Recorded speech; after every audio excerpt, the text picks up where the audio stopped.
everybody, and welcome to today's CPD session with me, Tracy Goodyear. I'm the Director of Teacher Development, and I'm also joined by educational royalty today, Mary Myatt, who will tell you a little bit about herself just now. Mary, tell us about yourself. Well, hello there, Tracy, and thank you for the high praise. I certainly don't consider myself royalty. I'm just someone who thinks quite a lot about curriculum and other matters. So my background is secondary RE, but I've also taught some English, some history, a little bit of maths, some PSHE, and some Latin at lunchtime. And I taught in London and Cambridge, but for the most part of my career, I was just outside Ipswich in Suffolk.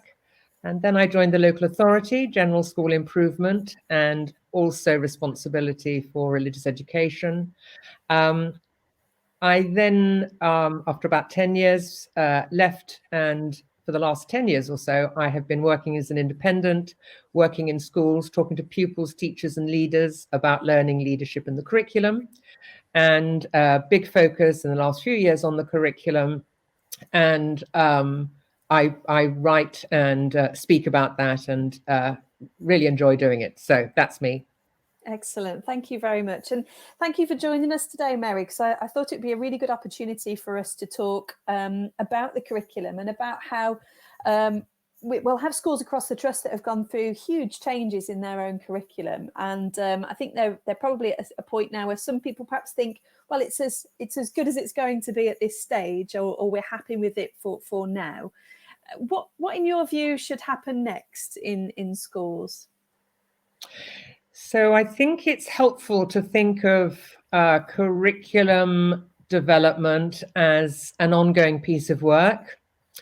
And in fact, when you talk to schools that have been working for a long time on the curriculum, I mean, everybody's had a curriculum like forever, haven't they? But it has gone further up the agenda with the latest education inspection framework and the quality of education judgment, which has a real focus on the curriculum, quite rightly so. But what we're finding with schools that have been doing deep, thoughtful work on this is they thought it was going to take a year or so, and then they find it takes 2 years, and some of them are 5 years into it. And what they've realized is that actually it's a never-ending process. So I think that is quite helpful if we think of it as a never-ending story. Because that gives us permission to breathe into the process and to enjoy it and to do this work over time. And so it's not something that I believe that we can say we've signed off, we've done that. It's a much more iterative and, I believe, enjoyable process. Yeah, absolutely. Perhaps if we could take some of the strands that we see as essential in a curriculum, and perhaps take the strand of ambition. How do you decide whether your curriculum is ambitious enough or not? Or how do we get teachers who decide what's worthy of students knowing and what's not worthy? What do you think about ambition in the curriculum? Well, I think ambition is a really important thread. It's the first time that we've seen it within a framework, and we're not doing this work because it's high on Ofsted's agenda. We're doing it because it's important for all our pupils and students. But I think it's interesting that ambition is there for the first time. And one of the ways to frame that is to think, is this truly stretching for all my pupils and students, regardless of their prior attainment? And I think as a sector, we can be inclined to make things too easy for many of our pupils and students in the mistaken belief that they can't cope, when in fact they can. And so I think we've got to reframe some of this. And I think one of the starting points, which some schools have found helpful, is to have a think about the way they talk about their individual subjects' intent. What's it trying to do? What's unique about it? What's magical about it? What would our students be missing out on if they came to school and they weren't taught any design and technology, or they weren't taught any history or geography or whatever? And so one of the things that schools have found helpful is to bounce some ideas around against some quotes that I have pulled up. And I'll give you a couple of examples. And the reason I pull these quotes up is because when I was talking with lots of schools about the intent for their individual subjects, they quite often done a lot of work on them, but they weren't able to tell me what they were without pulling up a document. And I just think we need to have something at our fingertips that gets to the heart of the beauty and the expanse of the individual subject. So just a handful of examples. If I'm teaching art and design, what do I think of this quote from Don Miguel Ruiz? Every human is an artist. Every human is an artist. Now, I don't need to agree with it, but if I disagree with it, what's my rationale for teaching art and design? Or another quote from Marcus Garvey, for history, a people without the knowledge of their past history, origin, and culture is like a tree without roots. So do we agree with that? So what this does, it does two things. One is it helps us to have something at our fingertips that gets to the heart and the nub of the significance of this subject. It also means when we're talking to students or parents or anyone else, we're able to articulate it in a very tight, but also very personal and human way. So I can send those over to you if they're helpful. And the second thing it does is it kind of sets a bar on what I then offer my pupils or students in the classroom to work on. Because quite often there's a mismatch between our high-level, ambitious, intent statements and then the levels of demand, in many cases, that students are expected to work on. So it provides a sort of internal quality control. I'm thinking, is this really good enough, this poor quality worksheet, or do my students deserve something more rigorous, more demanding? And then your second point about how do we decide whether something is worth teaching or not? Well, the national curriculum is our starting point. And however, those who maintain schools, schools that are in the academy sector don't need to follow the national curriculum, but there is an obligation that whatever is taught is at least as ambitious as the national curriculum. And in my experience, most schools are basing their curricula on the national curriculum. So I think it's a kind of a given. Now, one caveat in this is that when we're talking about ambition, we're not talking about bringing down content from a later key stage. It's not about bringing down key stage 4 content to key stage 3. It's about making sure that key stage 3 is as rich and as fertile and as demanding as possible. So that's then a good grounding for students for GCSE, and just as important for those students who are not taking a particular subject as an option, they've got this really deep, rich access to some of the big ideas within that subject. And so the work that I do with John Thompson on this, we refer to Key Stage 3 as the intellectual powerhouse of the curriculum. And so when we've got that framework, we can then start saying, is this really truly demanding? If helpful, I can give you a quick example. Please, yes. So this is an example from Richard Kennett, who is a brilliant historian and a senior leader across a trust in Bristol. And he has an example where he's teaching his students in year 7 about the Norman Conquest. And mixed prior attainment, some of the students have a reading age below 10. And Richard has given them extracts from Mark Morris's account of the Norman Conquest for homework to read and answer some questions. So what he's not done is given them a dumbed down Key Stage 3 text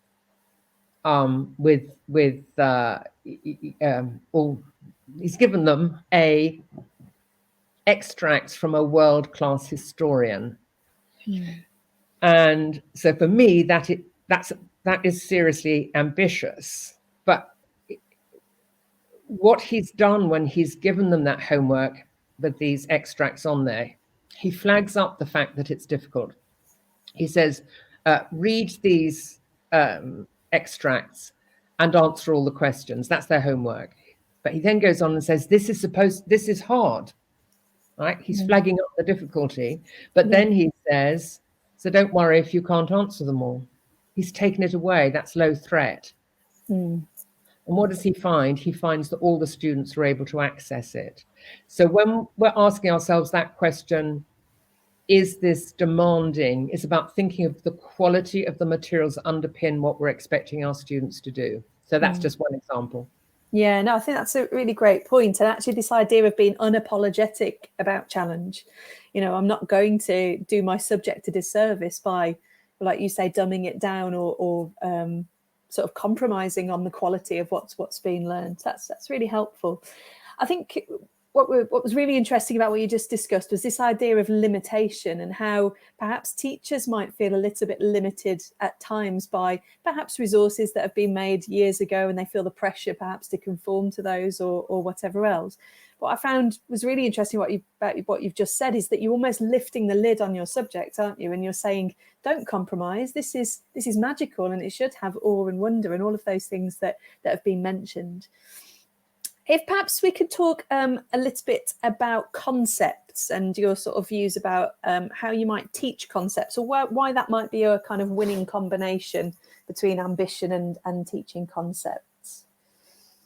Yes, so there's a lot of evidence from Dan Willingham and others that we know more and we remember more if we understand the big ideas within the subjects that we're teaching and make those very clear to our pupils and students. We also have it from Steven Pinker, a world-renowned psychologist, who says the mind best understands facts when they're woven into a conceptual fabric, such as a narrative, a mind map, etc. And disconnected facts in the mind are like unlinked pages on the web. They might as well not exist. So we've got a really helpful insight into thinking about our curriculum planning that is going to help our pupils and students know more and remember more if we identify those big ideas across the curriculum. Now, the other thing that they do, so what's great about them is there's plenty of them, but there aren't too many. So I'm just going to identify the ones that are going to be most important for my pupils and students and make sure that we are talking about those using lots of concrete examples, etc., as we go through the curriculum.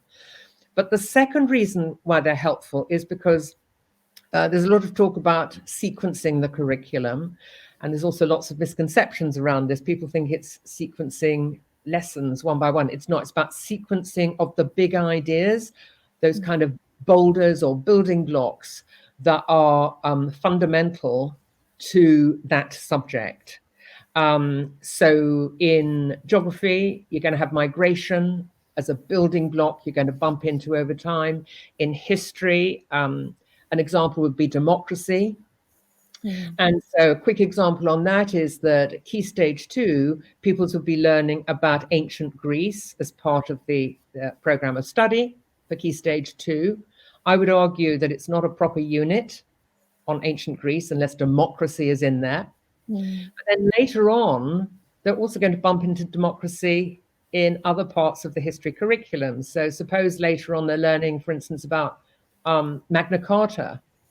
Got an opportunity there for discussion around how is our understanding of democracy, how's it similar to and different from what we learnt before. So what you're doing with these concepts is you're deepening them and expanding them over time. So they're really, really fruitful.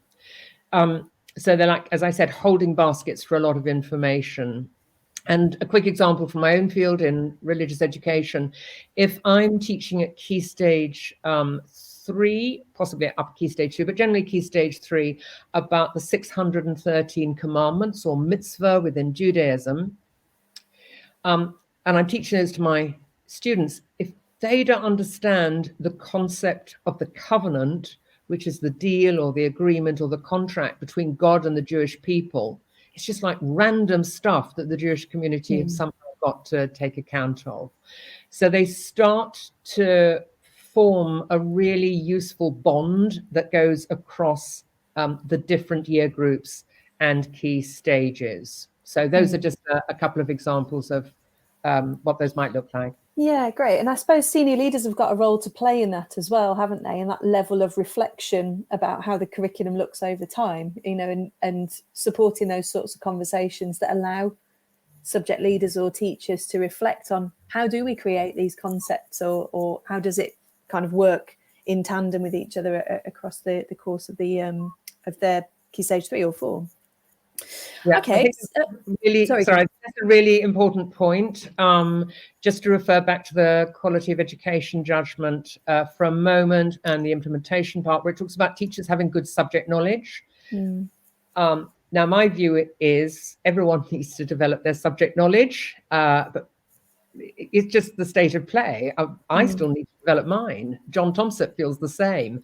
But it then goes on to say that where teachers have not got good subject knowledge, or where it needs to be developed, leaders have put in place appropriate support. It is, in my view, it's a leadership issue. And so systems and structures that support that in terms of how departmental meetings run, what is the focus for those? Is it admin stuff that could go into an email, or is it around the content?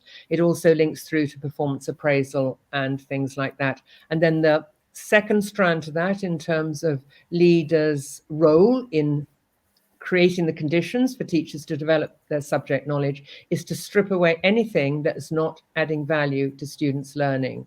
And one of those is obviously marking.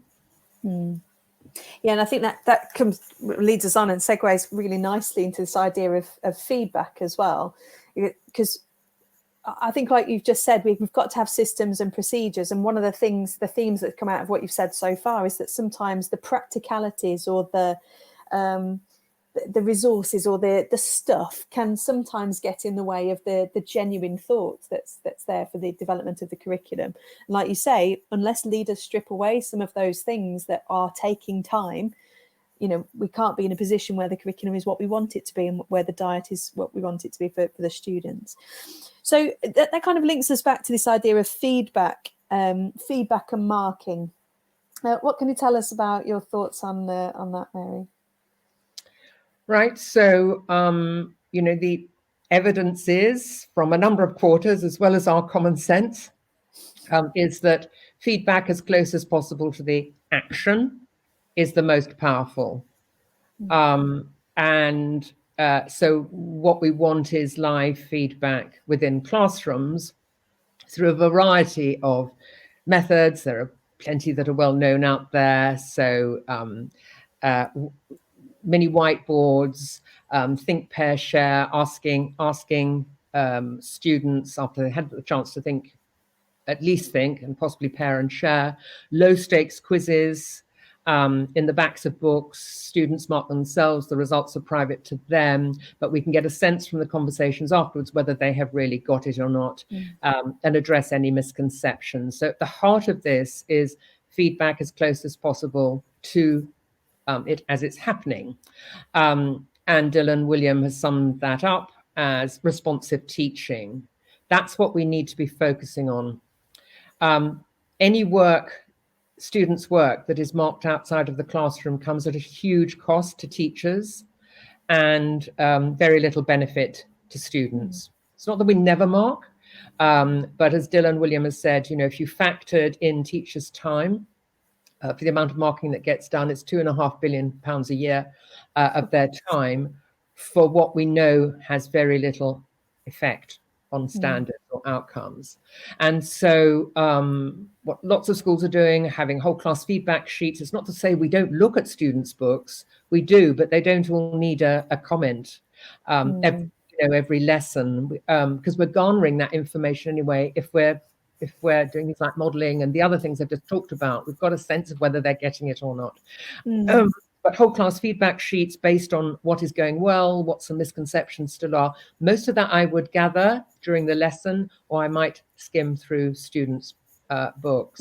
So marking is a quick win, I think, in terms of releasing time. The paradox is that it's less time for us, but actually it has greater impact on the students. And a lot of evidence from student voice is that they much prefer having whole class feedback where we're just identifying what people were still struggling with, but also remembering to affirm good work as well. So yeah, that's one very quick win. Yeah, I totally agree. I'm an English teacher by trade, so I remember only too well those early years of being sat for hours and hours on end and feeling really disheartened when the students got their books back and they didn't really do anything with my comments or what had happened. But instead, yeah, you moved to a whole class feedback model some years ago and really felt the benefit that students were really grappling with the feedback that they'd been given. And that for me was quite liberating as a teacher. Okay, that's great. Thank you very much for that. Talk to us a little bit about data and how it's sort of schools use data. Because I think linking on to the previous point, I'm concerned sometimes that the marking is done for an audience that it's not necessarily designed for, if you get what I mean. You know, I remember in my early years of teaching, I was marking the books because I knew somebody was checking that I'd marked the books, not because of the quality of the feedback that was given to the students. It was more, you know, how much red pen or green pen can we see on the pages here? And I think a similar, you know, we have to consider who's the audience for this and how are we using this information.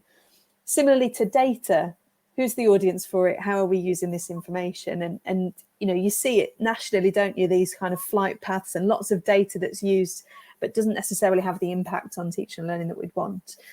Talk to us about your thoughts about how schools use data. Yes, I have got a few thoughts on that, but just to comment on your observation about who the audience is. And so I've done a lot of book scrutinies when I've been working in schools, both as an invited guest and also 3 or 4 times a term when I used to inspect.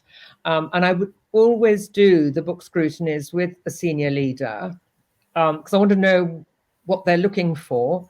And so I said, well, what are you looking for? As we're looking at a sample of books. And they said, well, we're looking to see if the books have been marked. I said, fine. And then what impact has that had? Can you show me the impact of that? And without exception, okay, I'm a statistic of 1, so I could have got this wrong. But without exception, in my experience over hundreds of times of doing these, they said, oh, we weren't looking for impact. We're just looking to see if it's been done. It's like, yeah, come on. And of course, then they realize when I say that. So a lot of the work that goes on in schools is for an external audience rather than the students in front of me. I take the view that if someone comes into my classroom and they can't work out what's going on, they shouldn't be doing the job, or look at my students' work. So I'm quite brutal on that. But to your point about the data, yeah. And so the external data for schools where students are taking public examinations, we can talk about with some confidence because they have a level of validity and reliability behind them. They're not perfect, but the reason we can talk with some confidence about standards is that students have achieved is because you've got hundreds of thousands of students all taking the same papers and then being marked and moderated. They've just got a big population about which, you know, our subset in this school, this is how well they've done. We cannot make the same claims about schools' internally generated data because the conditions don't apply. And so you get a lot of distorted practices in some parts of the sector where at key stage 3 students are being marked on, being given grades based on GCSE grades. Yeah. And it's like, well, why would we be doing that if we're not, because we're not teaching GCSE materials, so why would we grade that? So that is one issue. And then also whether they're meeting their GCSE targets or not, which in many schools are set in year 7. It's like, well, what's the data on which they're based on English, so even the full English in key stage 2, because they don't take into account writing because it's so variable across the country. So it's a bit of English and some maths. And then many schools are then making predictions and targets based on just 2 subsets of data. Many schools say to me, well, we base it on Fisher Family Trust. I say targets. Fisher Family Trust have never been targets. They are estimates. And if you look at the scatter graph for Fisher Family Trust, for a child with a relatively low starting point, they might have a 10% chance, instead of getting a 3 or a 4, they've got a 10% chance of getting a 5. I'm going to teach that child again. So for me, the simplest thing is not to have those targets. They are a ridiculous waste of time. Why don't we teach every child, and this is radical, as though they're going to get a 9? And they're not all going to achieve a 9, but more of them are going to. And so there's a lot wrapped up in that, which is very, very time consuming. So what to do instead? Basically, the curriculum itself is the progression model. I've taught this, so we just need a basic curriculum tracker. Well worth looking at blog posts from people like Isaac Moore. I can send you the link to that. But the also, Tim Oates is very helpful on this. He led on the review of the national curriculum, and he said, how do we know if our students have learned what was intended? Well, it's through the things that they produce. So it could be the verbal answers they give in class. If they can't say it and talk about it, they haven't learned it, or I haven't taught them properly. So through talk, through extended writing, where they've had enough chance to speak, to listen, and to read beforehand, those can give us some indicators. And anything else that they produce, whether it's in a practical sense or in a presentation or whatever, those give us indicators. It's not as neat and tidy, but it is more accurate. It's a paradox here. And I think one of the most useful ways of getting our heads around this is to look at Daisy Christodoulou's work, her organization, No More Marking, and comparative judgment. It's far more accurate. It's a paradox here. It's far more accurate than using criterion reference from another key stage. So there's quite a lot to unpack there, because what we're essentially doing is dismantling the old systems. Well, I say the old systems, you know, the national curriculum was reviewed in 2013 for implementation in 2014. So it's quite a long time. But we've got a lot of these inherited systems that are they're not giving an accurate picture.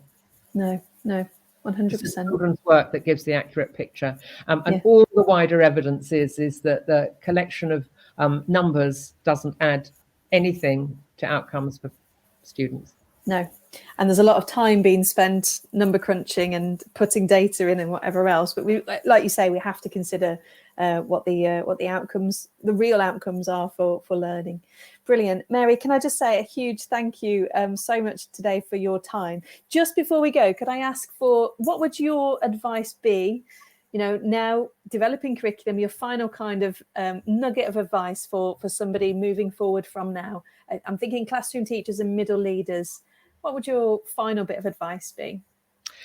My final piece of advice would be to experiment in the way that I gave the example for Richard Kennett and that demanding text.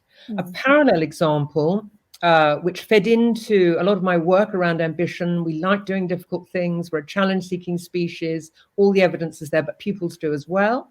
But this quick example might help as well. So I was doing a piece of work before lockdown in a school in London, and I was asked to talk to some students that the school had identified as being high prior attaining, but underachieving, able but idle. We recognise them, don't we? And so I sat down and I talked to them, and I said, there are about half a dozen of them. They were year 9s and they happened to be all boys. And I said, is there any subject in this school where you're not mucking about? Because they weren't learning, but they were stopping others from learning as well. And they said, well, we don't mess around in geography. So I said, tell me what's going on in geography then. That means you're doing your best work and you're letting others get on with theirs. They said, well, our teacher just gives us really interesting, difficult stuff to do in lessons. And then for homework as well, difficult stuff. So for instance, she'll give us articles to read from publications like the National Geographic and other geographical publications. And what she says to us is, your job for homework is to read this. Now, you're not going to understand it all, but that's all right, because at the start of the next lesson, we're going to talk about what you did understand and what you didn't understand. And they were just lapping it up. And brilliant results. You know, when I was in that classroom later that day, you know, same high expectations for all the students, even those with low starting points, and then great results at exams as well. The teacher didn't give that to the students in order to get great results. The great results are as a result of from that way round. Yeah. So what do I take from that? In my own field, in RE, is there an interesting article that I could share with some of my one or more of my key stage 3 groups, or in any other subject that is technically above their pay grade? And then we just talk about it. So I think we can do that quite quickly. I'll probably do it with a class. There's always a class where we can almost do anything with, isn't it? Because they love us.